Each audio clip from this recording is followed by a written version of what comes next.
বেশ লম্বা সময় ধরে বাংলাদেশ জাতীয় দলে একজন গোল স্কোরারের বড্ড অভাব। একজন প্রপার নাম্বার 9-এর অভাবে কত শত গোলের সুযোগ নষ্ট হয়েছে বাংলাদেশের। জাতীয় দলের আক্রমণ ভাগে খেলা রাকিব, ফাহিম কিংবা মোরসালিনরা ক্লাবে খেলেন উইঙ্গার বা মিডফিল্ডার হিসেবে, যার কারণে জাতীয় দলে এসে ঠিকভাবে নিজেদের মেলে ধরতে পারেন না তারা। এছাড়া শারীরিকভাবে অন্যান্য দেশগুলোর খেলোয়াড়দের তুলনায় অনেকটাই পিছিয়ে বাংলাদেশের খেলোয়াড়রা, আর সেজন্য প্রতিপক্ষের রক্ষণে খুব একটা সুবিধা করতে পারে না বাংলার আক্রমণ ভাগ। তবে এই সমস্যার বেশ দারুণ একটি সমাধান হতে পারে বিদেশি খেলোয়াড়কে নাগরিকত্ব দিয়ে জাতীয় দলে খেলানো। এর আগে নাইজেরিয়ান থেকে বাংলাদেশি হয়ে জাতীয় দলে খেলেছেন এলিটা কিংসলে। যদিও প্রত্যাশা মেটাতে না পারা কিংসলের লাল সবুজ জার্সিতে যাত্রা শেষ হয়েছে মাত্র 2 ম্যাচ পরেই। তবে এবার আশা দেখাচ্ছেন আরও একজন বাংলাদেশের ঘরোয়া ফুটবলের নিয়মিত পারফর্মার সুলেমান দিয়াবাতে। মোহামেডানের এই মালিয়ান ফরওয়ার্ড বেশ লম্বা সময় ধরেই বাংলাদেশে খেলছেন। অন্য দেশের জাতীয় দলে খেলতে যে প্রাথমিক শর্ত রয়েছে সেগুলো পূরণ করেছেন। 2019 সালে মোহামেডানে যোগ দেওয়া দিয়াবাতে ইতিমধ্যে বাংলাদেশের ঘরোয়া ফুটবলে নিজের 5 মৌসুম পূর্ণ করেছেন। তাই তো বাংলাদেশের ফুটবল প্রেমীদের দাবি ছিল নাগরিকত্ব দিয়ে দিয়াবাতেকে জাতীয় দলে খেলানো হোক। দিয়াবাতে নিজেও বেশ কয়েকটি সাক্ষাৎকারে বাংলাদেশের হয়ে খেলতে আগ্রহ প্রকাশ করেছেন। তবে সবকিছুর জন্য তার ক্লাব মোহামেডান ও বাংলাদেশ ফুটবল ফেডারেশনের দিকে তাকিয়েছিলেন তিনি। এবার সুখবর মিলেছে, বাংলাদেশ ফুটবল ফেডারেশন জানিয়েছে দিয়াবাতেকে নিয়ে কাজ করছে তারা। কিন্তু দিয়াবাতে জানালেন বাফুফের তৎপরতা নিয়ে তার কিছু জানা নেই। তিনি আপাতত ফেডারেশন কাপের ফাইনাল নিয়েই ভাবছেন। বাংলাদেশ জাতীয় দলে খেলা প্রসঙ্গে প্রথম আলোকে দেওয়া সাক্ষাৎকারে তিনি বলেন, আসলে এই প্রশ্নের উত্তর আমি অনেকবার দিয়েছি, তবে এখন যে প্রক্রিয়ার কথা আপনারা বলছেন সে সম্পর্কে আমি কিছু জানি না। বাংলাদেশের হয়ে খেলার প্রসঙ্গটি প্রথম ওঠে গত বছর ফেডারেশন কাপ ফাইনালের পর। তখন বাফুফে থেকে আমার সঙ্গে যোগাযোগ করা হয়েছিল, আমাকে আলোচনার জন্য ডাকা হয়েছিল। আমি আর নকিব ভাই একসঙ্গে বাফুফেতে গিয়ে কথা বলেছিলাম, ওই পর্যন্তই। আজকের তারিখ পর্যন্ত বাফুফে থেকে আর কিছু আমাকে জানানো হয়নি।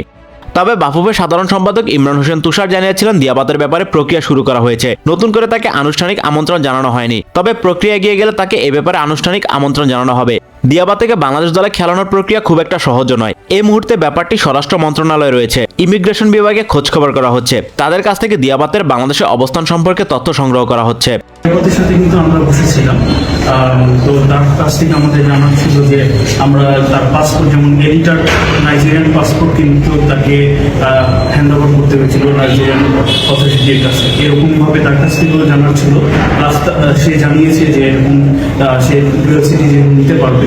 তো পরবর্তীতে আমাদের এখন ইমিগ্রেশন স্বরাষ্ট্র মন্ত্রণালয়ের সাথে আমরা যোগাযোগ শুরু করছি, যাতে তার ইমিগ্রেশনে বাংলাদেশে অবস্থানকালের সময়টা আমরা জানতে পারি। এটা one of the criteria for ফিফার অ্যাপ্লিকেশনের জন্য।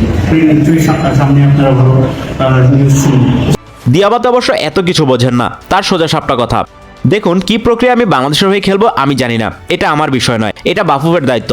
তারা আমাকে বাংলাদেশের হয়ে খেলার আমন্ত্রণ দিয়েছে, বাফুফে চাই আমি বাংলাদেশের হয়ে খেলি, এটাও ঠিক, আমিও খেলতে চাই। বাংলাদেশের হয়ে খেলতে না পারলে আমার সবকিছু শেষ হয়ে যাবে না। বাফুফে যদি সব প্রক্রিয়া সম্পন্ন করতে পারে তাহলে আমার খেলতে কোনো সমস্যা নেই। সাক্ষাৎকারে বাংলাদেশ ও বাংলাদেশের মানুষের প্রতি নিজের ভালোবাসার কথাটাও জানান দিয়াবাতে। তিনি বলেন, বাংলাদেশে খেলতে এসে দেখলাম দেশটা মালের মতোই, একই ধরনের আবহাওয়া, ওখানেও গরম এখানেও গরম। এদেশের মানুষকে পছন্দ হলো, মানুষ আমাকে ভালোবাসতে শুরু করলো, আমিও তাদের ভালোবাসি। বাংলাদেশের সমর্থকরাও দিয়াবাতের পারফরমেন্সে বেশ খুশি, যার কারণে তাকে জাতীয় দলে দেখতে চায় সবাই। 2019-20 মৌসুমে মোহামেডানে যোগ দেওয়ার পর থেকে দলটির নিউক্লিয়াস হয়ে উঠেছেন দিয়াবাতে। নিজের প্রথম মৌসুমে সাদা কালোদের হয়ে 11 ম্যাচে করেন 4টি গোল এবং 1টি অ্যাসিস্ট। এরপর 2020-21 মৌসুমে মোহামেডানের হয়ে 24 ম্যাচ খেলে করেন 14টি গোল এবং 6টি অ্যাসিস্ট। এরপরের মৌসুমে গোলের নেশায় আরও বেশি উন্মাতাল হয়ে ওঠেন দিয়াবাতে। 2021-22 মৌসুমে 25 ম্যাচে করেন 22 গোল এবং 4টি অ্যাসিস্ট। 2022-23 মৌসুমেও নিজের পারফরমেন্সের ধারা অব্যাহত রাখেন তিনি। 21 ম্যাচ খেলে করেন 24টি গোল এবং 5টি অ্যাসিস্ট। এবারে বাংলাদেশ প্রিমিয়ার লিগে এখন পর্যন্ত দ্বিতীয় সর্বোচ্চ গোলদাতা দিয়াবাতে। এবারের লিগে 15 ম্যাচে হ্যাট্রিক সহ 15টি গোল এবং 6টি অ্যাসিস্ট করেছেন দিয়াবাতে। তাই তো এমন ফরম্যাট তুঙ্গে থাকা একজন স্ট্রাইকারকে খুব দ্রুত সময়ের মধ্যে জাতীয় দলে দেখতে চান সমর্থকরা। সমর্থকদের দাবি এবং নিজেদের প্রয়োজন দুয়ে মিলিয়ে বাফুফে থেকেও এ ব্যাপারে কাজ শুরু করা হয়েছে। এবার দেখার পালা সবকিছু সম্পন্ন করে সুলেমান দিয়াবাতেকে কবে বাংলাদেশের জার্সিতে দেখা যায়।